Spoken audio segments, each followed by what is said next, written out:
रमज़ान में जिस्मानी सरगर्मियों का मुनासिब वक्त मुंतखब करना बाज़ औक़ात उलझन का बाइस बनता है। रोज़े के दौरान तवानाई बरकरार रखने और पानी की कमी से बचाव के लिए वर्जिश के औक़ात और मशकों की नौइयत का ख्याल रखना ज़रूरी है। साथ ही कुछ लोग इस उलझन का शिकार हैं कि रमज़ान में वर्जिश का बेहतरीन वक्त क्या हो सकता है। तो आइए आज आपको बताते हैं कि कौन सा है सही वक्त। आदाब, मैं हूँ आपके साथ आमना फारूक और आप देख रहे हैं आवाज़ दी वॉइस। सबसे पहले इफ्तारी के फौरन बाद वर्जिश करने का वक्त बेहतरीन है, क्योंकि इस वक्त जिस्म में हाइड्रेशन और तवानाई मौजूद होती है। माहिरीन वर्जिश जैसे चहलकदमी, स्ट्रेचिंग या हल्की ताकत की तरबियत का मशवरा देते हैं। दूसरा वक्त है सहरी से पहले। कुछ खिलाड़ी सहरी से पहले हल्की फुल्की सरगर्मियां अंजाम देना पसंद करते हैं, जिससे वो सहरी के फौरन बाद खा और पानी पी सकें।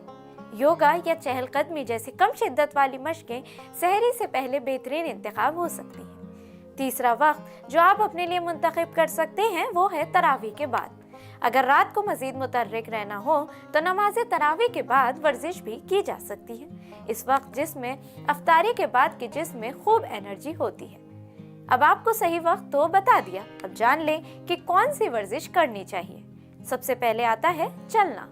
ये कम असर वाली वर्जिश है जिसे किसी भी वक्त किया जा सकता है, लेकिन सहरी से पहले या बाद में ये ज्यादा फायदेमंद साबित होती है। दूसरा है योगा या स्ट्रेचिंग। योगा जिस्मानी लचक और ज़हनी सुकून फराहम करता है और उसे दिन के किसी भी हिस्से में अंजाम दिया जा सकता है। तीसरी है हल्की ताकत की वर्जिश।